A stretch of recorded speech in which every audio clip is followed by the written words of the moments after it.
So before doing anything, familiarize yourself with the components of the achieving results competency. And they are taking initiative, taking responsibility, multitasking, structuring, planning and scheduling your work, being logical and pragmatic, identifying new solutions, and being enthusiastic and customer focused. So when you write up your account, your actions are going to have to reflect most, if not all, of those behaviours.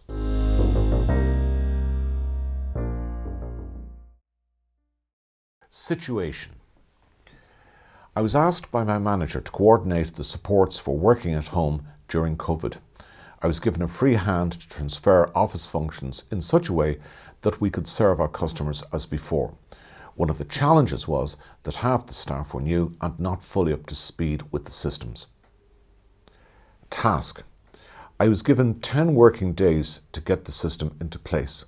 There was a small budget available to cover computer kit or software support. Actions. When I started working on the proposals, I realised we had a number of problems with demands and resources. At the same time, I had to manage not only my own deadlines, but those of other people on the team. There was a lot of coordination here. To do this, I drew up a spreadsheet, which was a project plan, circulated to everybody so that everybody knew what was happening and when and what everybody else was doing. While this was going on, I was liaising with each member of the team in turn to see that they had all the supports and information that they needed.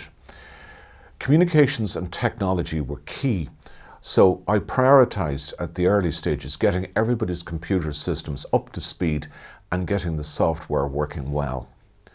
I arranged updated kit and software packages to be sent to a number of people who weren't up to speed previously.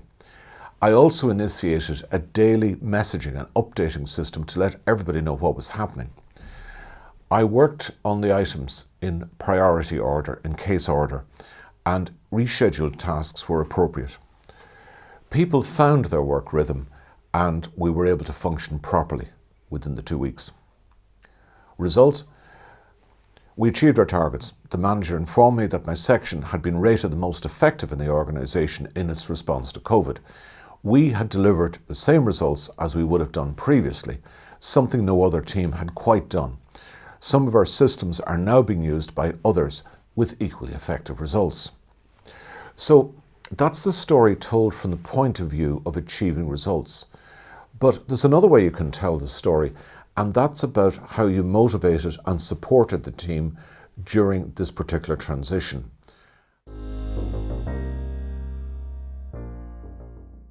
So in this example, before we get stuck into it, I want you to take a look at the component behaviours of team working as we have them.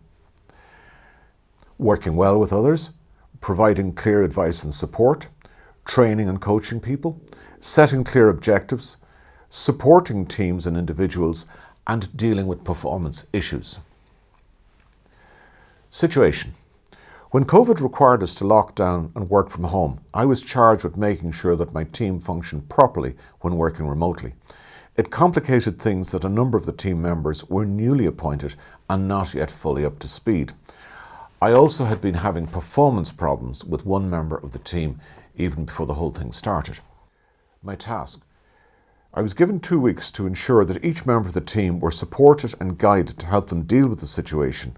I was instructed to remain in contact with the others, to help them as required, and to meet performance goals. Actions. The first stage was to check in the immediate aftermath of the lockdown to see how people were getting on. I got into a fixed routine of calling everybody every day and encouraging people to stay in touch with the full team. However, I noticed that some people weren't coping as well as I would have expected. The newer members of the team required a lot of hand-holding for the early stages, but I was able to team them up with more experienced people, and they got on fine. My underperformer was still a problem initially, but after a few exchanges over Zoom, I got things moving. I assigned them to 1 or 2 joint projects with the senior members of the team so they didn't get left behind. Motivation was high in the early stages, but started to flag a bit after the second month. I had 1 or 2 meetings to sort this out, but now people are much more motivated as they realise they're being supported by others and by management, and there's a better mutual understanding of everybody's individual situation. Result: levels of motivation have stayed high and improved. Performance levels are holding, and some members of the team are being proactive in a way that they weren't before.